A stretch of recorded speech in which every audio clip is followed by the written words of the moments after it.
Welcome to the third edition of EU Talk. My special guest is Professor Manuel Enverga III. Professor Enverga has been an academician for almost 10 years now. About, yeah. And he is the youngest director of the European Studies program of the Ateneo de Manila University. He is currently still pursuing his PhD Still I am, yes. at the University of Leicester in the United Kingdom. He finished his Masters of Arts in Global Politics at the Ateneo de Manila University. So welcome, BJ, to EU Talk. Thank you, Ambassador. Which is actually our way to engaging with young personalities from this country. It's nice to meet you in person following our already numerous interaction, virtual interaction, when you kindly hosted a number of events for the European Union delegation. Indeed. My first interest is to ask you where does your interest for European integration come from? That's actually a really good question, which I suppose means difficult answer. I mean, just looking back at my own intellectual history, I originally went into studying Europe because this might seem strange, but I liked studying military history. So it was conflict and war. And somehow it transitioned into integration. And from there I realized, wait a minute, this is one of the longest significant periods of peace that Europe has been in. And I got fascinated by that as well. And I started pursuing that intellectually, and I guess it stuck. This is where I am now. Yes, I think it's very telling. I often say that, you know, the integration project in Europe started with a very simple idea, which was basically to pool together the resources that make war possible. That's right, coal and steel. Coal and steel. And by pooling these resources and managing these resources together, we would make war impossible in Europe. Yeah. It seems to have worked, apparently. I mean, I'm thinking now about how the European Union recently got a Nobel Peace Prize.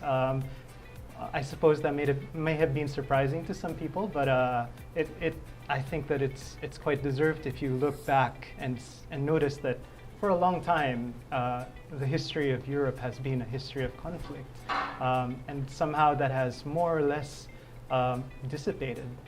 It's not soldiers fighting anymore. Perhaps it's bureaucrats and diplomats who are in contest with one another.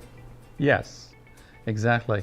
And how does it feel to lead the European Studies program at Ateneo de Manila? It feels it's a massive privilege. I actually started very recently.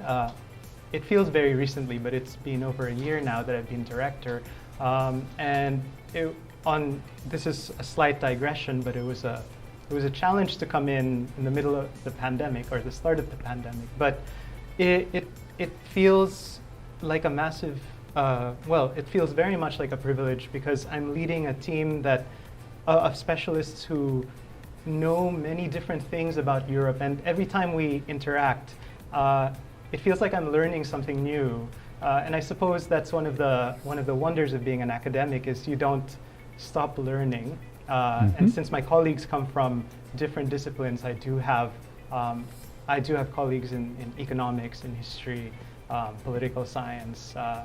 I never stop learning, and that, for me, one of the most important things about supposedly leading them is that there's a lot of learning that comes with it, and it doesn't feel like I'm leading anyone.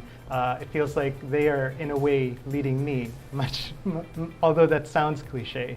But the way that we collaborate, the way that we come up with projects, and the kinds of activities that we do are quite organic. And it's just a matter of us coming together and with an idea and just pursuing it further once we've decided that we're going to do it. One of my mentors when I started my career like 35 years ago told me if you want to continue to learn, you have to teach. Ah. So this is an advice that was given to me when I was a young civil servant, that I would go and teach a class at university while starting my career as Right. in public service. That was good advice, I think. I think it is very good advice. Though these are very challenging times for teachers, educators, It's true. that there is very little personal interaction at this stage. How do you feel about it?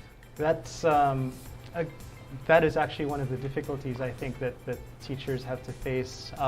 And for me anyway, at least the way that we think about it within our department and within our university is that it's the shift towards online learning and distance learning. The way that we've thought about it is not so much as taking face-to-face classes and taking those same dynamics and techniques into the virtual world. The way that we've thought about it is actually that it's a different thing, and we all have to relearn, and it's a new set of skills. And I think this has been useful because this way we don't use the past as a reference point. We just think of it as, this is new, and we just all happen to be learning it at the same time, both students and the instructors. And as we do it more, we sort of develop new techniques and manage our expectations as well about what can happen. And one of the things that I found very interesting is that you started a podcast, which I listened to on Spotify, an EU firm. Excellent, excellent. That's right. There are other ways to listen to it, but I listened to it on Spotify.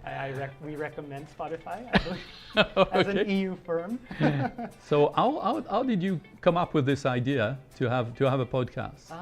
That's an interesting question, actually. Looking back now, it was just an idea of mine to try to do something new. It started out as a personal project to just try something new. I was listening to podcasts and asked myself, could I do that? What would I say? And I realized that this could be this could coincide with a sort of another personal project of mine, which is to just take knowledge about Europe and disseminate it to as many people as I can, and to make people perhaps rethink how Europe has maybe impacted their lives. It's not something that we often think about, and you did mention it, Ambassador, that I did come into European studies through video games. It's almost that same story built into each episode of the podcast.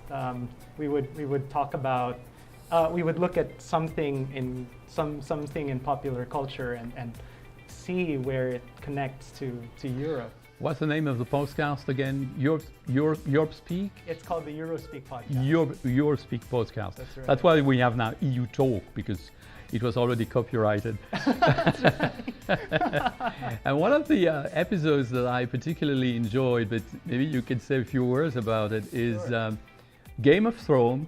Yeah. And the appetite for viewers and fans of Game of Thrones to visit the sets where the different scenes were shot. Yeah. And why don't you go on? I mean, this is a lovely angle to describe something which we are very fond of in the European Union. Absolutely, yeah. And that particular episode introduced the concept of set jetting, and which is sort of the reverse of jet setting. Jet setting being, wealthy people just moving from one place to another. I suppose nobody can do that anymore, but set jetting refers to traveling from one place to another, to visit places where something was filmed, something you like. And so what was interesting to cover in that episode was how Game of Thrones fans would go all over Europe set jetting, and it was because it was the show itself was shot in Malta. It was shot in Spain, in various EU. Iceland. Yeah, Iceland as well. That's right. Right. Thank you for reminding me. And all of these places are basically part of the Schengen zone. Which, Exactly. Yeah. So and since within the Schengen zone there is freedom of movement. Absolutely. It allows this set jetting to happen, right? You don't need an individual visa per place. You can just get a Schengen visa and go to all of these places. I can only encourage our viewers to listen to your podcast. Thank you so much. It was great fun for me, at least, and so entertaining and also educational. Excellent. So you seem to be a very happy academician. So you display all the elements that can actually convince young people to work in academia. I hope so. But what would be the message you would have for young people who think, this is the best profession in the world? Yeah, honestly, my advice to any aspiring academics is perhaps not what one would expect. I would actually say, what I would actually say is that academia is an opportunity to explore something you're genuinely interested in. And once you're there, it allows you to explore many new interests that will suddenly come about. Admittedly, it's not for everyone, but if you have a desire to really understand things, I mean, academia is where you can do it. And from there, you can go into other things such as transmitting that new knowledge to the rest of the world, which I find to be great fun.